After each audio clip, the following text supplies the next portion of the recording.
Hello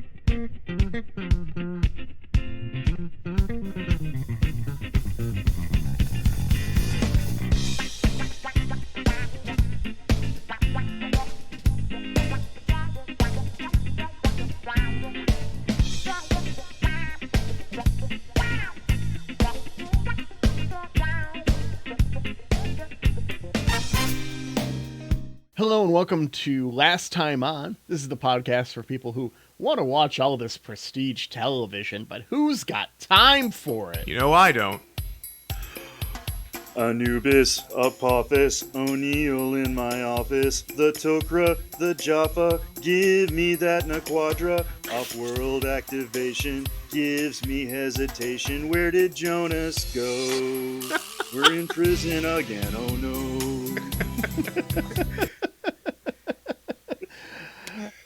You know, you posted a meme with like a third of that, like yesterday, I think, and I'm like, I wonder if he's going to do anything with that. It came to me last night, like right before I was going to go to bed, which is when most of my stupid ideas come to me. And like I posted it so I wouldn't forget it. And then I came up with the rest on the way to pick up my breakfast burrito this morning. So Solid. That was good. Thank you. Well, and that is Xhafer. Yes, I'm Xhafer. I'm Ben. And I'm Victor. And what we do here on Last Time On is we've picked a show that none of us have seen. We watch the pilot, we roll some dice, we skip that many episodes, and then we try to figure out what exactly happened here. And sometimes we figure out what happened her in between those episodes, blazing our way through prestige television at a rate that is acceptable to us. This is the new way everyone is going to watch television in the future. I'm telling you guys, we are in the ground floor here of the next generation of television media consumption. When Netflix adds a skip random episodes feature, we'll know it's because of us. Yep, we are going to be swimming in royalties from that Netflix skip random episode feature. I should probably call the patent office. Down, yeah. If you want to watch a show while missing most of the show, this is how you do it. So, we're going through Stargate SG1. If you're just joining us for the first time, how appropriate that you pick up this podcast on a random episode. But we are on our 11th episode of Stargate SG1, and we are watching Season 8, Episode 12, Prometheus Unbound. Yeah. The smuttiest sounding episode title we get. I mean, given one of the guest star of this episode is just horny on main all over the place. That's very appropriate, yeah. For sure. But before we do that, we have been working our way through the cast of the show, doing some recasting with its recent acquisition from Amazon. There are talks about a SG1 reboot, or at the very least some new Stargate media. Stargate something. Something. Maybe a reboot, maybe not, TBD. But we've been recasting the cast for fun, and we're going to continue that today with Jonas. Awesome. Well, since I insisted on this one, I'll go ahead and throw my pick out there. Since we don't know much about Jonas other than he's just a random dollar store Daniel Jackson that we get for about a season and a half, I'm going to say my pick is going to be Jensen Ackles for our new Jonas. Seems good to me. I mean, come on, he's really not doing anything these days after Supernatural ended, so it'll be good to give him something to do. I mean, he came in for a season of The Boys. He did, and it's funny Gen on V IMDb for an episode too. He was who? In Gen V, which is the spin-off show. Oh, right, yeah, I haven't watched it yet. Yeah, it's good. That's funny. His IMDb photo is his character from The Boys. Yeah. Okay. Do you have anything else you want to say about that, or should we move on? Moving on. Yeah. It's Jonas. We don't need to spend a lot of time on him. We shouldn't spend a lot of time on him, actually. I wanted someone who kind of looked like Jonas, because Jonas kind of looks like he has an air of someone who's on the inside of the joke, but also is the joke. And when I think of someone who has a face that tells me that, I think of Mark Duplass. That's a great pick. Most famously of The League, probably. Well, and but all kinds of stuff. Yeah, he's gotten into filmmaking. He has a production company with his brother. They've done a ton of really good stuff. Totally worth your time. But also, just he'll always be Pete from The League to me, no matter what he's doing. It is decided. Oh, it's his brother Jade Duplass? Yes. Yeah. Okay, cool. I had it mixed up. I was going to say I loved him in the independent sci-fi movie Prospect. It's an excellent movie, but it's the wrong Duplass. So, Wrong are Duplass. they interchangeable? I don't know. I don't think so. I don't know. I know we need to have. I'm guessing some sort of cooking show where the Duplasses, the Russos, and the Wachowskis They've got Nice. Gordon Ramsay yelling at them. Oh, I would pay money for that. Okay. Ben. Well, I'm gonna do something a little bit different. I Ooh. saw Jonas and I was like, I want to make him more distinct. I don't want, hey, we're just getting somebody who's enough like Daniel Jackson that when they're, when you're watching reruns for, they didn't have to change the writing. Like, it's a, slot one guy out, slot one guy in. I want to put somebody in where it's different, where it's going to change up the dynamics, hopefully make the writing a little bit more interesting. So I decided to go with an actor I really, really love, Nick Terabay. Nick Terabay, you might know him. He was Asher in the Spartacus TV series. He was Captain Boomerang in the Arrowverse. Oh, Vic, okay. you will know him as Kotyar from The Expanse. The Expanse, yes. I loved him in The Expanse. Loved him in Spartacus. Yeah. He was excellent. He's an actor I really, really like, and I like seeing him in stuff. And I think just picking a guy who's going to bring something different than our recasted versions of Dr. Jackson. You know, that is actually a really good pick because technically Jonas betrays the Collodians and Asher, he always betrays you. Yeah, that's true. There was even a betrayal with his Expanse character. No spoilers, but yeah, it was just like, oh man, he is the best betrayer in Hollywood. That guy. All right. All right, and speaking of recastings, I'm checking the lab results of our previous recast of Dr. Frasier, and it looks like Linda Cardellini. Did I get that right this time? Yes. Yeah. All right. Yes, I finally know how to say words. She is the fan favorite pick. It looks like 9 votes for her. Xhafer and I are tied each with our picks at 3. So yeah. That's All right, a strong Ben. lead, Ben. You win this week, even though we're not competing, but you win. People like Velma, what can I say? Yeah. So, yeah, works for me. All right. With all of that, you guys want to get into this episode? Let's dive right Do we into have to? Prometheus Unbound. I loved this episode. It was so different than what we're used to. You mean it was an episode of Star Trek? I like Star Trek. This did feel like it could have just been an episode of Discovery to me, to be perfectly honest. I don't know. It's a And little I mean hornier that in a than good Discovery. and bad way. It's about the same. Okay, it's Strange It New is. Worlds. It's as horny as Strange New very true. Worlds. That makes more that's sense. fair. Yeah. Okay. But yeah, we got season 8, episode 12, Prometheus Unbound. We open on DJ and Jack arguing about a mission when we learn that last time on, both Jack and General Hammond have been promoted. Yeah. Jack has Hammond's job, and Hammond is doing something in DC now. Jack is a brigadier general, which is a 1-star general. And Hammond is now a lieutenant general, which is a 3-star general. Wow. I don't even have that memorized. I wrote it down. You can count the number of stars on their uniforms. Look, I'm not... Okay, Pro tip. look, I have a lot of deficiencies, and counting is one of them, all right? So It also helps that the nameplate is on the door behind O'Neill that says Brig Yes. Gen O'Neill. Yeah. But yes, Daniel is demanding to go on a mission. O'Neill is like, no, I need you here. And he's like, but I'm the only one who on the planet who can do it. And he's like, yeah, and that's why if you go out into space and die, no one can replace you, which kind of makes sense. But we don't know what the mission is. We know it's some sort of rescue mission at this point. But it seems that some stuff has really, really changed. They start mentioning Atlantis. They start saying that they've lost contact with the team. I did not realize Atlantis was happening at the same time as SG1. I think I mentioned that last time. So it looks like they're trying to cross over without crossing over. I like it when our shows reference each other. Like when Riker calls up Quark on TNG. Oh, that was great. It's just like, hey, you owe me money. You were correct. It's fact. Voyager and DS9 ran concurrently for a little while, if I remember correctly. Yeah, so TNG and DS9 ran concurrently for 2 seasons. 3 seasons? 2 seasons? 2.5. And then maybe, yeah. Voyager and DS9 ran concurrently for the remainder of DS9. Yeah, and Doctor So 5 Who and years. the new era of Doctor Who has a ton of spin-offs that all run concurrently as well, so that's kind of interesting. Yeah, there was But, Torchwood and Sarah Jane Smith Adventures, and then there was one with kids in a school or something. I I don't think know. so. That sounds Yeah. familiar. Anyway, Yeah, so go ahead. okay.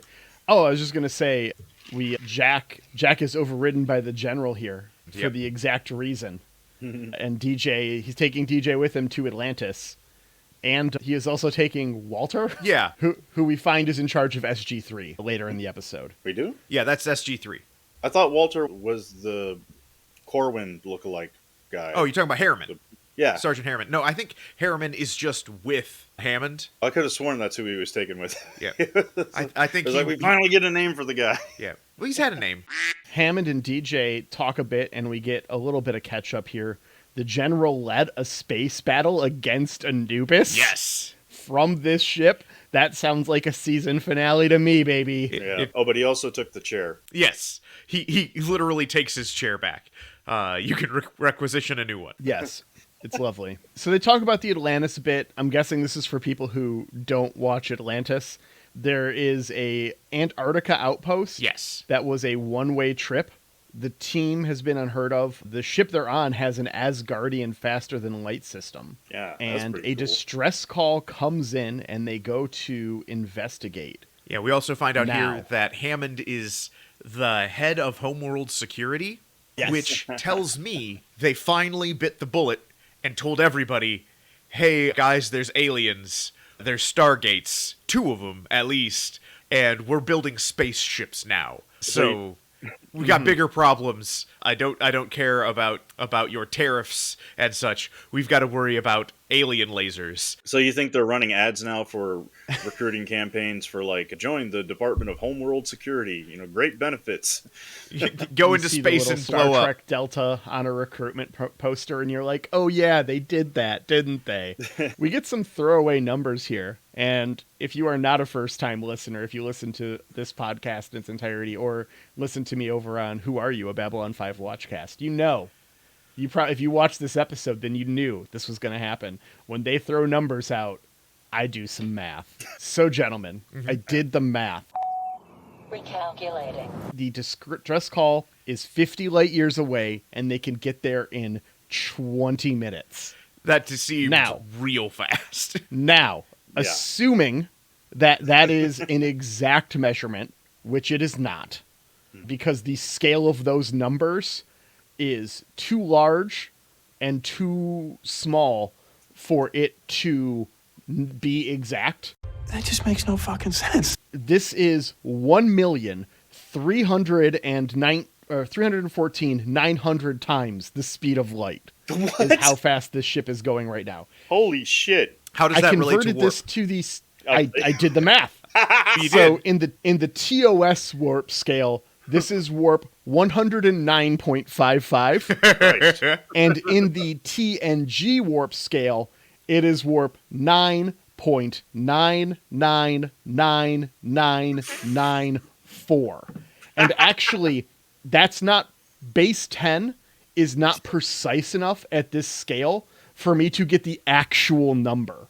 We need to move on to, I want to say, base 16 Oh my god! to get precise enough Christ. to get the actual measurement. How does that even work?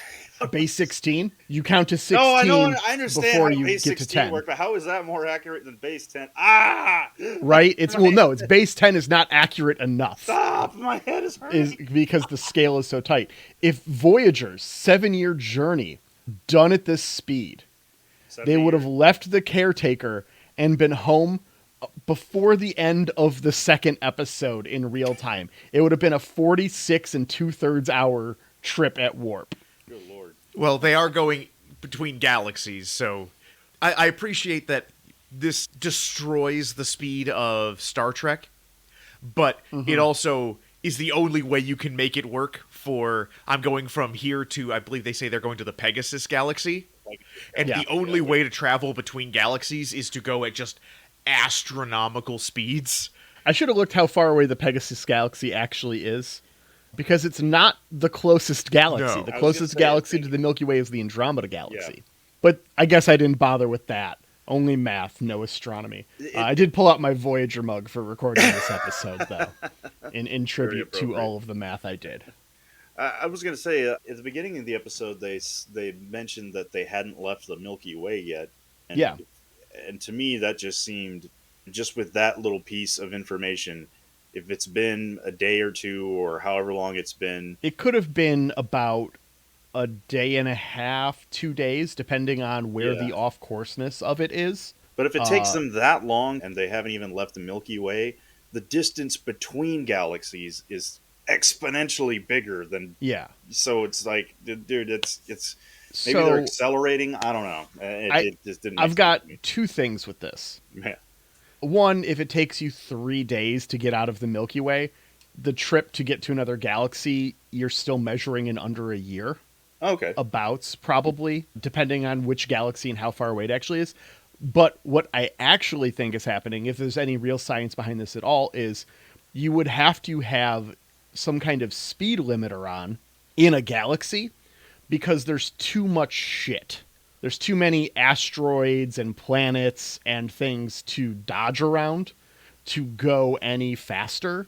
And then once you're in And between so- galaxies, you just open it up like you hit the highway. Yeah. Exactly. Yeah. So yeah, on the they're highway. Okay. so this 50 light years in 20 minutes, that's suburbs driving for them right now. And when they get Yeah. out of the galaxy, they can get on the expressway.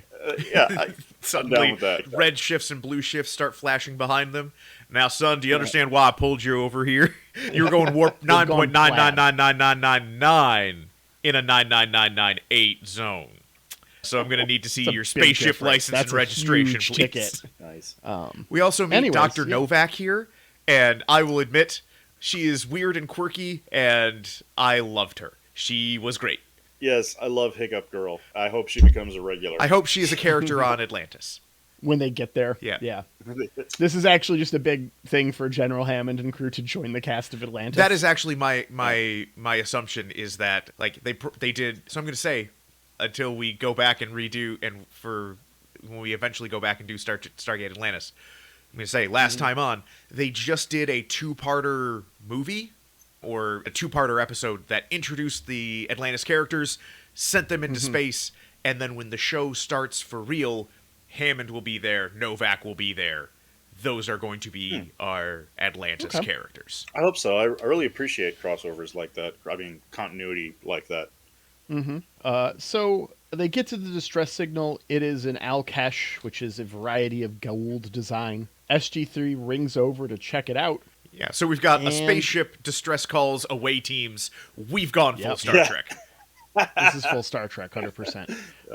A Predator helm-looking fuck with a snazer is single-handedly taking over the Prometheus. Yeah, I was gonna say, suddenly a Power Rangers villain appears with worse Yeah. armor.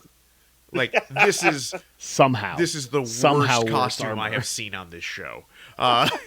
They were definitely on the sci-fi budget at Oh, this point in the Yeah, show. I think that they borrowed some props from Kamen Rider Dragon Knight or something.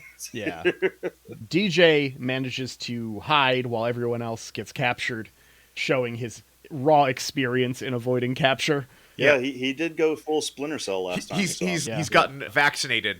He's been captured so many times. He's now built up an immunity to being captured. Well, for a little bit, he does get captured this episode. He does. I forgot about. Oh God, the whole crew gets captured Yeah. as well. Yep. Also, Jeez. He Vic- grabs a P90 Yeah.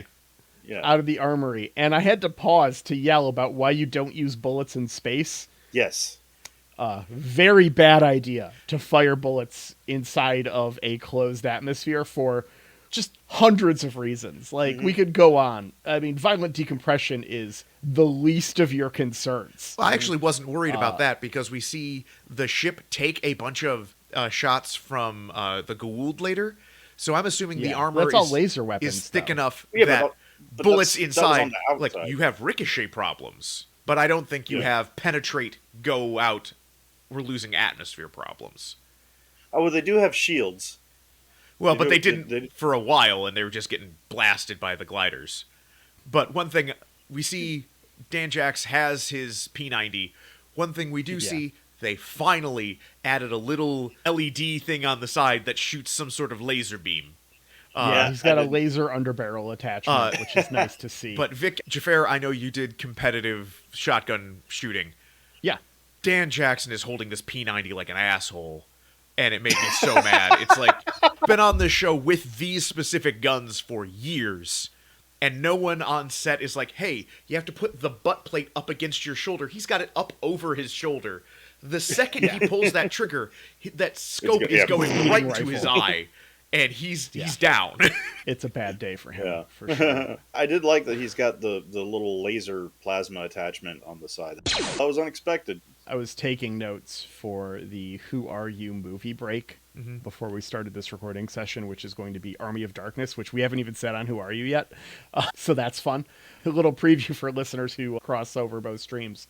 And I had paused at the scene where Ash fires a 12-gauge shotgun and breaks a sword in half. Oh, that was awesome. I have so many problems, but I mean, the universe just does not care about its rules. No. But I had to just pause with raw laughter. Like, the fact to shoot a shotgun like that, with a sawed-off shotgun, full extension of the arm, and to break a sword in half with an errant pellet and not hit the person behind him holding the sword. Not gonna happen. It's pretty ridiculous. Yeah. Oh, yeah. It was ridiculous. Kind of like it's ridiculous how everyone but Dan Jackson ends up on the other ship. He does get the jump on the Predator, only to find out that the Predator has a personal shield, and it's his turn to get got. Yep. He fires the laser attachment, and they're just like, fuck you. The General mentions, as he wakes up on the El Kesh, that this is an awful lot of effort from an enemy to not kill anybody. It'd be very easier for them to just run through killing everyone. As DJ wakes up zip-tied to a chair, and he finds out he's got to stay because this Predator is not a Predator, but instead... Oh, she's a predator, Yeah, all right. she's a predator. Claudia, you are correct. It's fucking Claudia Black. Other Aaron sci-fi Claudia. Yeah, Aaron from Farscape. I was just like, fuck yeah.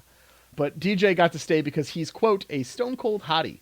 I believe Farscape would have been done. I did the finger math without checking for when I think Farscape ran and what season this is and what year it would have run. I didn't want to Google it because if I Google Claudia Black, I'm going to find out things I shouldn't about this show, possibly. Yeah. So I didn't, but I think this was after Farscape had finished, which means it's not a Farscape tie-in from Sci-Fi. But still, very excited. So is Vala, we find out her name is. She's just so horny. She's horny on Main, Broadway, up, down past the gas station, and you take a right on Maple. She's horny on all of them. Real horny, yep. You are incorrigible. I don't know the meaning of the word. Here with how Dan Jax is he is not reciprocating the horny on Main. He never says, but I have a wife. So I'm going to say last time on Shari, what is it? God, it's been... I can't remember it either. It's Shari. Shari. Yeah. She's fucking dead, so it doesn't matter. You're right, yeah. She's gone.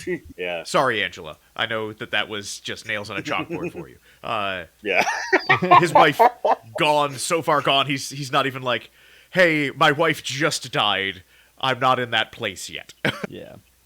Well, we still don't know. Maybe his memory is still gone. Maybe he still doesn't remember her, and no one back at SG Command has the heart to tell him. Oh, hey. You're running around as a system lord? Yeah. I will say, that's fair. So Vala here is... We're in the early aughts, right? Timeline-wise? I think so. Yeah. Yeah. She is... There is that sci-fi late 90s, early 2000s sexy mean that shows loved to do, where it's just it's the same sort of thing with the Borg Queen or They did it on Farscape, with some of the Farscape villains got sexy with their captain and shit. Yeah, Yeah, it it's very was much a weird vibe. Yeah, connecting into that. Not I can fix her, but she can make me worse. Yep. SG3 works to repair the Alkesh ship, and Hammond is going to go over to the cargo ship for its jumper cable crystals. Yep. While Vala is trying any means necessary to get DJ to cooperate, but he does not. I'm not sure if he doesn't actually know the codes. I think he doesn't. Even then, because he waits for her to enter. Well, I guess she would reprogram them at that point. Or he's just really good at getting interrogated at this point. Yeah, I think that's it. He's Well, again, we don't know if he's got his memories back, so maybe he's just winging it. Yeah. I think at this point he probably does, but He probably has muscle memory of being captured so many times at the very least. I know how this goes. but this is absolutely I can understand this as a guy who, like, Xhafer, you know a lot about computers as an IT professional, and our old co-host on Draft the Universe was also an IT professional. I use computers. I can't program anything. I can't write code, and so I felt like Dan Jax, because sometimes you guys would be having full-blown conversations where I'm just like, I know how to Google something. I have no idea what you guys are talking about. Speaking of, did you guys see the control panels on the Prometheus here that are using the fucking those clickety clack keyboards that were old even in the early 2000s? Yes, I made a note later. We get a little bit of a zoom in on one, and I do not wish upon anyone having to reverse engineer a PS/2 keyboard port to work with fucking crystals. Maybe that's the only way that I'm going to say last time on. That's the only way they could get the Asgardian They're not USB crystals. compatible. Yeah. No plug and play on those fucking crystals. But we find out that Vala, Claudia Black's character, is a ex-host. Her people rose up. She says a lot of things in this episode, and most of them aren't true. Yeah, so, but this is why she was TBD. able to use the Goa'uld super soldier armor. Healy bit, yeah.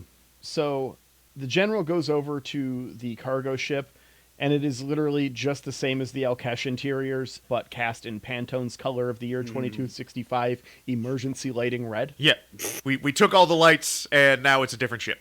Mm-hmm. But I did appreciate here, they said, hey, there was a firefight, they were shooting a bunch of guns, probably burned up all the oxygen in the room. You're going to have a very hard time breathing. And I'm like, which is the case. That would happen. Mm-hmm. The general also almost makes it back, but ends up being rescued by SG3, collapsed in front of the ring. He does get the crystals into the ring. That was badass. So, that was awesome.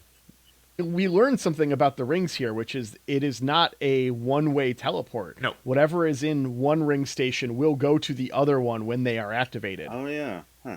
Yeah. So when they send the rescue crew over, the crystals show up on the Alkesh ship. That said, okay, yeah. We have this whole bit where Hammond is like going to do it because I won't ask anybody to risk their lives for something I wouldn't do. But also they have to waste a lot of time explaining to him which crystals they need. And I'm like, if you had sent Novak, she'd be back by now. She would have been like, blue one, clear one, haha, hiccup. I can't hiccup here because I can't breathe. Maybe someone younger with better lung capacity and a healthier blood oxygen rate maybe would have made it back better instead of your old ass General Hammond. He definitely pulls a Captain Picard there. He's like, Yeah, no, for I must sure. do this myself. Yeah. They get him back, and there's a moment of hesitation on this mouth-to-mouth. And I'm like, is this crewman the General's ex or something? Like, what is going on here? Yeah, I was This is trying to real figure awkward. out if it was gay panic or if it was just we're all so scared of the General no one actually wants to touch him, which... Given how outwardly pro-imperialism this show is, I have to imagine it's gay panic. Yeah. But in my mind, where I like to erase those things from history because they don't deserve to exist, he is the General's ex, and it is just a very awkward situation. Well, and Well, the reason I think it might not have been gay panic is because Novak is also just like, no, I'm not giving him mouth to mouth. And, that would at least have been the, like, hey, we can't do this, we're guys, you're the girl, you have to do it. Yeah. But I'm going to say that last time on, this is not the first time Hammond has had to get mouth to mouth, and each time the person who saved his life, got promoted, but to, like, a job they hated. And so they know, like, oh man, if I save his life, like, oh man, I'll end up like leading a team, and everybody he promotes ends up dead. Like, it's a curse in that war zone. Yeah, like, he's not being malicious; it's just really bad luck. Did anyone else notice that when Harriman was saying that right before General Hammond beamed over to the other ship, Harriman gave him that long look, like, "Yep, sir. Good luck, sir." Yep. Like, I got some Mr. Burns Smithers vibes. Absolutely, right? Yes. It's just like, I felt like he wanted to say, "I love you." DJ gets free and regains control of the Prometheus, only for another Goa'uld ship, like the one they found, to come into sensor range. Yep. Yeah. Vala gives us some backstory here about saving her dying people, etc., etc. They end up fighting, and DJ comes out ahead, but can't stop the ship from the hyperspace launch in time. He gets his butt kicked, but shoots her at the end. Yeah. He waits. Because he waits for her to enter the codes so that he can take control of the ship. No. Because she changed them. Yes. No. He's very specific about this. He waits for her to go over to the navigation, start entering things, and enter the bypass code, and then shoots her. No, because he was fine the entire time. Control. He waited. No, he was trying to stop her. He didn't want them to go. No, he needed her to enter the bypass codes. When she shows up, he's all like, what are the bypass codes? Because you changed them, and yes. I can't change the ship's trajectory anymore. So he actively lets her think that she has beaten him, go over to the panel, enter the codes, and then immediately shoots her before she can do anything else. He's very smart about this. No. Because he's not able to control the ship once he shoots her. No, he is. No, he's not. He go to the planet. He can't stop them from landing. He is not in control, and he keeps trying to get the codes because she programmed it in, and he is locked out. I feel like he waited for her to try and bypass I don't think he was. codes, I don't think he's that good at getting his ass kicked. He literally lets her enter 3 keystrokes and then goes. So, okay. Well, regardless. Was this before or after Vala got the communications working and she signaled her allies or whoever? This is after, because that's still while he's tied up. Also, it implies that she can read English, but Earth never heard of it. English. Well, she's speaking English. Everybody. You know how humans are all over. I made a note of what she said there. She said she acquired a new ship that's better, implying that the Prometheus is better than the Goa'uld ships she just left. And I'm just like, how? It's bigger. What? Maybe because it's bigger? Yep. Is that all? Because this thing does not, there's no way. It looks big and clunky. The Prometheus has a very human spaceship look to it. Actually, no. Yeah. It has a very American human spaceship to it. It's big. It looks like the Nostromo to me. Yeah. I thought it looked like a behemoth from StarCraft. Yeah. I thought it kind of looked like Galactica because it's got what looks to be fighter pods on each side too. But it has a very American spaceship look. Like if this thing was built by the Japanese, it would look a hell of a lot cooler. But for sure. My assumption, because the ship lands and there are some aliens who are trying to trade some Nequadria for the ship. For the spaceship, yeah. I think she is telling the truth about them. They are trapped on a moon, and they're like, we've got the space fuel. Please bring us a ship big enough that we can escape. She isn't actually, she's not actually rescuing her people. She's selling a spaceship to the people. That said, they never say that. I am carrying some water for the episode, where it's like, the story is true. She's just lying about her part in it. That makes more sense, that she would be all just like, oh, I'm going to sell them this piece of crap. Since no one's ever seen it before, they'll think it's better, and then I'll go back and grab the other Goa'uld ships and then sell them on eBay for even more. Oh, and it doesn't matter because all they care about is, will all of our people fit, not does it have good guns. Well, Han Solo doesn't make the deal regardless. Yeah, and that was so Goa'uld funny. gliders and some Alcash show up, DJ forces Vala to help, but the ship is in a rough spot. Vala acquiesces control and then gets snazered. I did appreciate when he lets her out of the brig. She has this giant, like, fake smile, like, hey, you're letting me out. You gotta help. I gotta help. Hey. I'm just like, okay, That's that is fun. charming. You're like, I know nobody can trust you, but I am on board with you being a character. Yep. The general on their Alcash shows up, and they're able to fight off the Goa'uld that had found them. The Prometheus has to return to Earth for repairs, and Vala escapes on the Alcash to credits. We get one great moment, though, after the general and his Alcash shows up and blows up the bad guys. She's like, okay, well, you guys won, but Daniel, there's one thing you really need to know. And he just shoots her. He's like, I know you're about to lie to me. I don't even want to know what the lie is. Zap. Yep. And zap. And I'm just like, So good on you, DJ. Good on you. He's experienced now, yeah. Mm-hmm. I also liked the scene where she helped herself to the entire snack bar on board the Prometheus. Oh, that did make me mad, though, because there has to be some way to feed people in the brig. He did not need to bring her to the Yeah. mess hall. Yeah, just slide a banana underneath the door or something. All right. Well, that's the episode. So I'm going to roll some dice, and we'll see where we're going. But before we do that, Vic, do you have the latest results from the lab? Let me last head down to episode? the lab. Let me send someone down there. Oh, I'm getting the results back right now. Good Here job. we go. Open up my envelope Lab there. runner. All right. Do you want to roll the dice first? Nah, we'll do this. We're already Okay. here.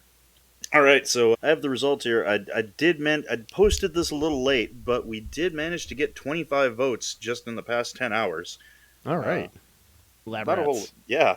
We'll check back on this though, since it's still pretty early. It's because our first prediction that there is no replacement for Dr. Fraser, that got 0 votes. Carrie Fraser goes off on an off-world mission, also got 0 votes. The SG1 team gets stranded somewhere after the gate blows up. That got the most votes out of everything. That got 40% of the votes. So congratulations there. That was, whose prediction was that? Those were mine. Yeah, good job there. So you got your 3-pointer. So far, there's only 1 point for the boxing episode. Good. I don't want that. 4 votes, however, for Dr. Fraser Returns.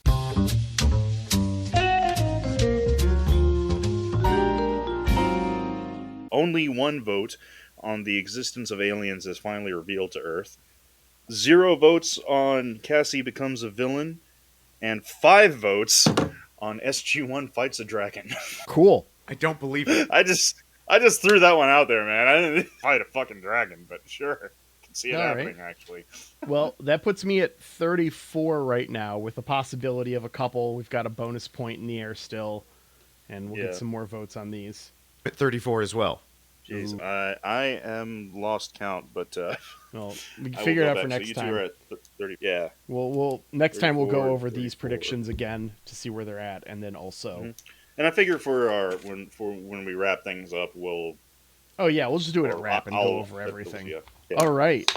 Well, it's time to roll some dice, see where we're going. That is a 14. So we're going to season 9, All right. episode 6, Beachhead.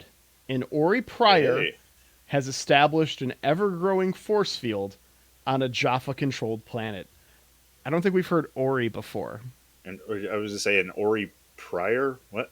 Yeah, I don't know what that That was is. an Ori Pryor. Well, I'm assuming prior, like the title, somebody who's running a monastery. Prior. Yep. Like so an before. Ori before, Well, no, a prior Ori is before. a person who runs a priory, which is a monastery. but I thought Isn't that was that with a Y. with a Y, though? Yeah. Oh. No, it doesn't matter. They can spell it Yeah, however we'll they figure want. it- It's the Ori's decision to spell it however they please. It's the Ori. I'm gonna. Okay, you know what? Well, I'll save it for my prediction. But I have a theory on what the Ori are. Okay.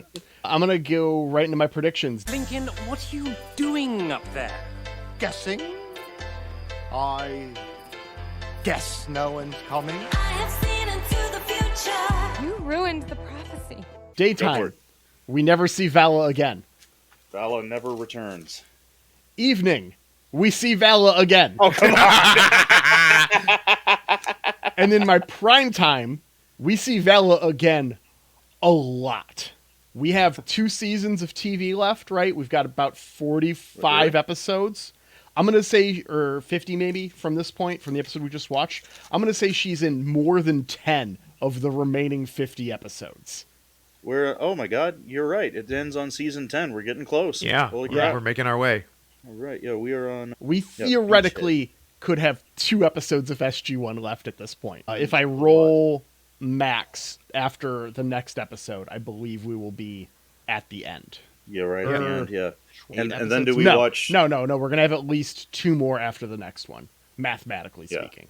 But And then we could be do we very watch? close. Do we watch the finale no matter what? Yep. Is that how Yeah. it works? Okay, awesome. All right. All right, Ben, you want to go next? Do you have yours? Sure. My daytime, Vala and DJ Bone. They go to Pound Town. Okay. DJ, bang it out. Okay. My evening prediction, Hammond does end up finding the Atlantis team, but they save him. Okay, that's a good one. And then my prime time, it seems like out of all of the Goa'ulds, now Baal is our big bad. They make some mentions in this that he's rampaging through space and becoming the most powerful system lord. And so my prime time is the SG crew kill Baal and make a ball pun when they do it. Oh God. Man, it took some balls to do that, didn't Or it? looks like he dropped the ball on this one. Indeed. Okay. I just realized Carter and Teal'c were not in this episode Not at all. At all. Wow. Not even a That- little. Yeah. And only O'Neill was in it a little. Okay. So I have to think up some predictions on the spot here. Somebody goes on a talk show. Okay, cool. And for my evening prediction, I will say Teal'c has a family or leaves to. No, we know Teal- that. He does? Yeah, he has referenced his son. That's and, right, yeah. and stuff. So we already know that. Can't have it. Okay, Teal'c. What about his son? Teal'c's son. Damn it. So Teal'c is kind of pulling a Worf here. Then he's got Okay. a son that never talks to. Hang on. I'm thinking. Probably a better father, just statistically Probably. speaking. Yeah. It's a low bar. Okay, Teal'c's son betrays him. And for my final primetime prediction, the Prometheus explodes. Okay, Bonus point if they ram it into an enemy ship. I'll take it. Prometheus blows up. All right. Okay, And I think that is it. That is it for us that today. Anything left? is it We for have us done it. today. We do have to say thank you to Wright Thank you. for letting us use the song Goon Squad as a theme. We appreciate the hell out of you. Thank you so much. And a big thank you to everyone in the Dominion Media Research Lab for your help. We couldn't do the show without you. Well, we could, but it wouldn't be as much fun. And if you'd like to be a part of this, search for the Dominion Media Research Lab on Facebook and join, or drop us a comment at lasttimeon@gmail.com. And if you like our show, please leave us a 5-star review on iTunes or Facebook, and we will give you a shout out here on the show. And thank you. Also, we've got a Discord. Oh, yeah. And we do have a Discord. Yeah, we Join should our talk about the Discord. Discord. Yeah, we've got a Discord you can shoot the shit with us in. And thank you to Annette Lucina for your photograph of a television that you have licensed under Creative Commons. Thank you for making free art so we can make free art. And we will see you next time on Last Time On. Last time on.